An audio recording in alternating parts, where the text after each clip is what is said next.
la FIFA es un gobierno unipersonal, que hay una cabeza que maneja todo el circo. Todo el circo a nivel mundial. Y es muy peligroso que eso suceda, porque es mucho más permeable al fraude. Si una cabeza maneja todo el circo, ¿quién gana? ¿Quién pierde? ¿Qué árbitro pongo? ¿Quién le cobra más? ¿Quién le cobra menos? Y acá estamos viendo mucho de eso. Alteración de las reglas, alteración de los estatutos, elegir árbitros en momentos decisivos a dedo en vez de a sorteo. Y cuando vos haces cosas a dedo, estás dando a entender de que lo haces a dedo por algo. Si vos querés ser democrático, no tenés nada que esconder, no se hacen las cosas a dedo. Como sucede en algunos gobiernos que ponen jueces y fiscales a dedo. Claramente después esos jueces y fiscales, cuando el que los puso a dedo tenga una causa judicial por corrupción, no van a ver nada. Esto sucede en todas las instituciones. Si pones a dedo a alguien, estás poniendo a alguien por algo. Porque si todos los que vos elegiste para dirigir partidos del mundial son buenos, son los mejores a nivel mundial, no te hace falta elegir a dedo. Pones un bolillero y cada terma arbitral le pones un número y el que sale y dirige la final. Es raro. Y esto no es conspiración, es real. Vamos a datos reales. Esto es real. Presten atención. Que España es mejor, que España iba a ganar este partido, que España es un equipazo, que nos ha pegado un baile. Pero hay un dato que lo veo y me hace gracia. Quédate conmigo y mira este dato tan curioso. En el primer partido contra Algeria, Argentina remató 10 veces. En el segundo partido contra Austria, Argentina remató 12 veces. En el partido contra Jordania, Argentina remató 12 veces. En el partido contra Cabo Verde, Argentina remató 22 veces. Recordemos que fuimos al alargue. Sin contar el alargue, remató 15. El partido contra Egipto, Argentina remató 19 veces. Y en el partido contra Inglaterra, Argentina remató 15 veces. Y aquí, señores, el dato más gracioso que he visto en mi vida. Contra España, Argentina, el campeón del mundo, el 2 veces campeón de la Copa América, el campeón de la finalísima, a los 90 minutos no remató ni una sola vez. Y a los 120 minutos remató 2 veces. ¿Tú me quieres hacer creer que Argentina quería ganar este partido? Seamos serios, señores, seamos serios.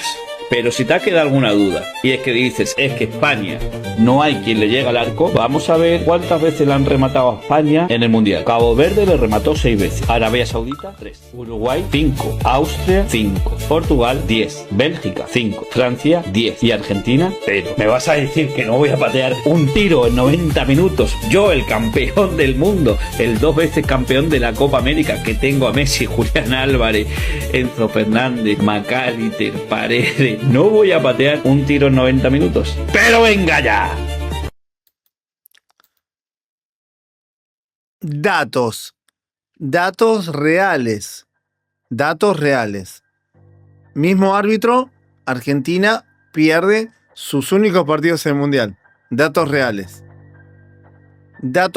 estadísticos de ataques de Argentina, ataques de España. Datos reales. Los datos no mienten.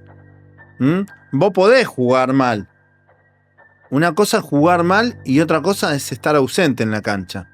Y estar ausente en la cancha se refleja en las estadísticas. Entonces, ¿es conspiración esto? ¿Son teorías conspiranoicas las estadísticas? No, son hechos que sucedieron. ¿Recuerdan que en Italia 90 Codesal era un árbitro que fue elegido a dedo por la FIFA para dirigir y faltando 5 minutos, miren las casualidades, ¿no? En el minuto 85 expulsa a un jugador argentino y cobra un penal. Previamente había expulsado a un jugador, cobra un penal a favor de Alemania. Así gana Alemania la final de la Copa del Mundo, con un penal inexistente, y le roban a Argentina, lo dejan subcampeón, como sucedió en el 2026, Minuto 85, ahí ya al borde de ir a los penales. Y miren cómo termina Codesal. Termina renunciando meses después, un mes después de terminar la Copa del Mundo, renuncia. Llamativo, ¿no? Ustedes me van a decir, ¿la historia se puede repetir? Bueno, miren lo que acaba de suceder con Vincic, art referee eslovenio que tenía causas judiciales bastante complicadas, que lo habían vinculado con trata, narcotráfico, bueno, cuestiones muy oscuras, y que la FIFA con Infantino lo eligió a dedo para llevar adelante el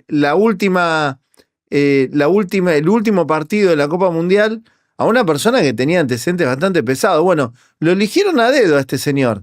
Y ustedes saben cómo nos fue, ¿no? Bueno, igual que Codesal, acaba de renunciar, dice que se ha retirado. Raro, ¿no? Todo muy raro, muy parecido a Italia 90. Yo hoy lo publiqué en mis redes sociales. Para mí, lo de Estados Unidos 2026 es el nuevo Italia 90. Es calcado. Nada más que aquí se nota más, porque el equipo de la selección argentina era un claro favorito y jugaba mucho mejor que el resto. En el caso de Italia 90 era un equipo que ya llegaba desgastado, que llegaron por penales a la final, complicado. Las presentaciones del equipo argentino en este mundial eran mucho más claros que en el de Italia 90. Pero bueno, sin olvidar lo que le hicieron a Diego Maradona en Estados Unidos en el 94. Pero vamos a ver los datos reales de los arbitrajes del juez. Cómo Vincic manipuló la final del mundo. Cómo la habría manipulado, ¿eh? Vale, vamos a meternos de lleno en esto. La final de aquel Mundial de 2026 sigue levantando muchísimas ampollas. Hay mucho ruido mediático, ¿verdad? Bueno, pues nosotros vamos a dejar de lado la pasión y las teorías de la conspiración para centrarnos estrictamente en lo que dicen las pruebas. Hoy vamos a analizar paso a paso cómo el arbitraje de Slavko Vincic presentó una asimetría estructural que, guste o no, condicionó por completo el partido más importante del planeta. Nuestra hoja de ruta para este análisis es muy sencilla. Primero, veremos la asimetría en los números. Segundo, analizaremos la famosa tarjeta roja a Enzo. Tercero, el doble rasero disciplinario que se aplicó.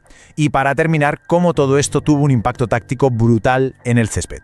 Arrancamos con el primer bloque, la asimetría en los números. Echemos un vistazo a los datos fríos del partido.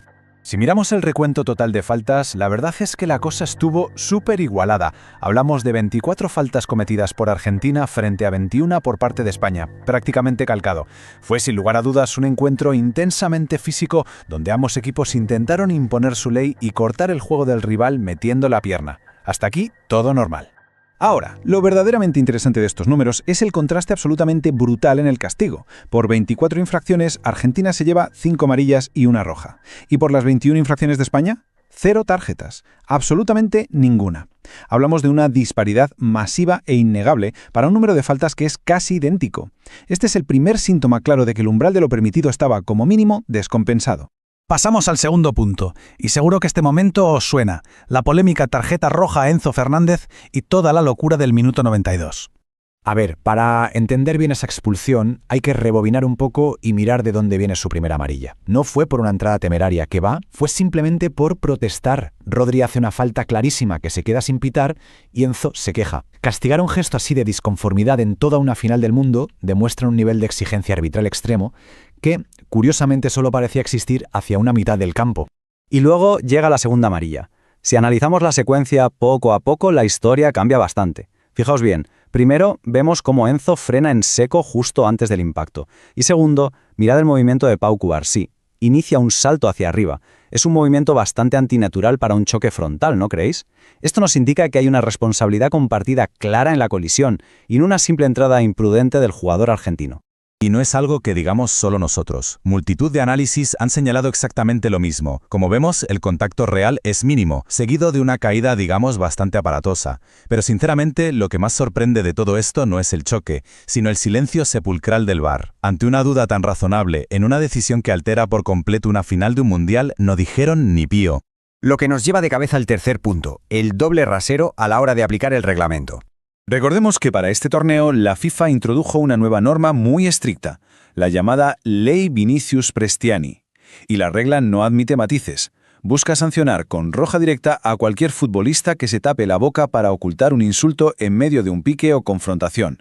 El objetivo era cortar por lo sano el comportamiento antideportivo oculto. Y esto ilustra de manera brillante la desigualdad en la aplicación de las normas. Por un lado, vemos cómo equipos latinoamericanos sufrieron la regla a rajatabla. Jugadores como Hincapié o Almirón fueron expulsados fulminantemente por cubrirse la boca. Pero luego tenemos a Marc Cucurella en la propia final y a Declan Rice en las semifinales haciéndole exactamente el mismo gesto a Leo Messi. ¿Qué pasó con ellos? Nada. Tanto el árbitro de campo como el VAR decidieron misteriosamente ignorar la norma por completo. Vamos con el cuarto y último bloque. ¿Cómo se tradujo todo este baile de tarjetas y faltas en el impacto táctico del partido? Las imágenes del encuentro nos muestran un patrón muy claro. Hubo múltiples contactos físicos sobre Messi para frenar ataques prometedores que quedaron totalmente impunes. Los mediocentros españoles se hartaron de dar empujones y meter la pierna desde minuto 1 sin que se pitara absolutamente nada, estableciendo un tono en el que ciertas acciones tácticas simplemente tenían barra libre. La consecuencia de esto en el terreno de juego es demoledora. Pensadlo de esta forma. Si un equipo puede empujar, agarrar y cortar el ritmo reiteradamente sin ver una sola amarilla, adquiere una ventaja estructural gigantesca. La selección española pudo permitirse mantener una presión altísima y súper agresiva porque sabían que no había riesgo de penalización, obligando a Argentina a echarse atrás mucho más de lo normal. Tampoco podemos obviar el contexto en el que se jugó todo esto. Días antes de la final hubo declaraciones como las de Aymeric Laporte que sugerían un supuesto trato de favor hacia Argentina, creando una narrativa mediática bastante pesada. En la élite, este tipo de ruido suele crear una presión enorme sobre el equipo arbitral.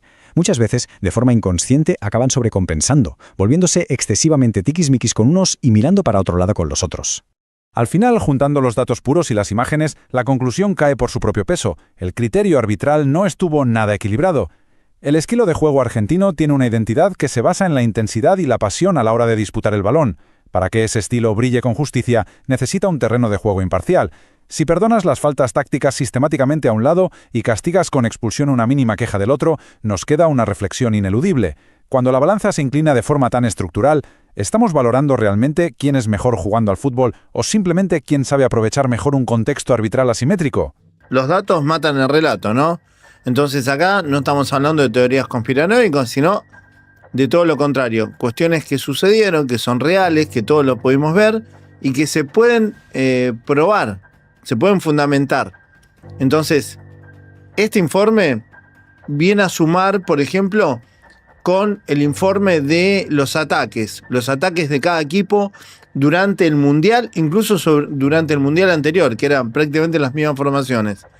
Juntando todo esto, te da un patrón donde, a mi modesto entender, claramente evidencia que hubo algo. 2020 en Bosnia, en una redada contra el tráfico de armas, narcóticos y prostitución. El árbitro se encontraba en un local junto a decenas de personas cuando la policía irrumpió en plena operación contra una organización criminal. Al ver entrar a los agentes, intentó huir en una barca por el río junto a otras personas del lugar, pero fue interceptado y arrestado. En su declaración, Vinicic aseguró que había acudido tras aceptar una invitación a comer y que desconocía lo que allí ocurría. Declaró como testigo, no se encontró ninguna vinculación con la red investigada y quedó en libertad sin cargos. Ni la UEFA ni la Federación Eslovena le retiraron su confianza y su carrera ha seguido creciendo desde entonces. Así es como, 6 años después de aquella noche en Bosnia, Vinicic afronta el partido más importante de su vida. Y un dato para la afición española, con él en el campo, España nunca ha perdido. Raro. Sinceramente, me sucede lo que vi cuando la AFA y la FIFA habrían hecho la vista gorda y habrían dicho que un director técnico no abusó de chicas de la selección. No lo judicializaron y dijeron que para ellos no había pruebas. Chicas que eran empleadas de ellos y denunciaron que había un director técnico que era abusador, supuestamente. Y lo dejaron. Trabaja hasta el día de hoy, creo, ¿no? ¿Cómo es? ¿A un árbitro de estas características lo dejás dentro de la FIFA? Una institución que debe ser respetada y que pone el ojo en los detalles, no lo deja desempleado. Pero no lo va a llevar a un mundial. Porque estos antecedentes dan mucho que pensar y generan sospechas. Entonces, un árbitro debe ser creíble.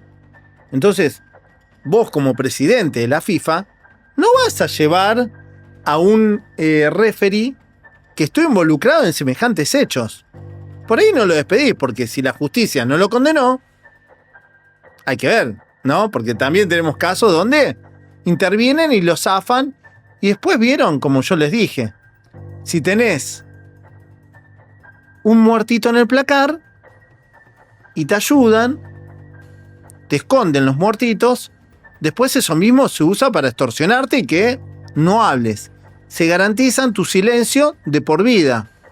Porque si hablan, se entierran a sí mismos. Dice la fecha de nacimiento, dice vida privada. Fue detenido por presuntos vínculos con una red de narcotráfico, prostitución y tráfico de armas. Fue detenido por presuntos vínculos. Cuando fueron a allanar estaba el tipo ahí.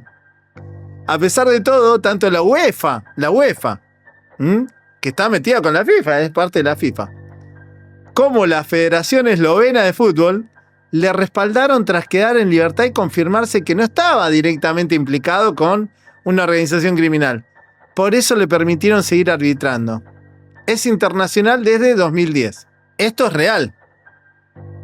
Es real. Vos ponés a este referee en la final del Mundial de un partido tan importante, donde incluso ya hay sospechas con el tema arbitral. Es raro, pero estamos hablando de pruebas. Estamos hablando de pruebas. Hay pruebas que el referee favoreció a España. Hay pruebas. Están las estadísticas. Si vos haces 21 faltas, no, haces 25 faltas, haces más faltas y no recibís tarjeta, es raro. Podemos debatir, fue malo, fue bueno. Estos son estadísticas, no es mi opinión. Son estadísticas.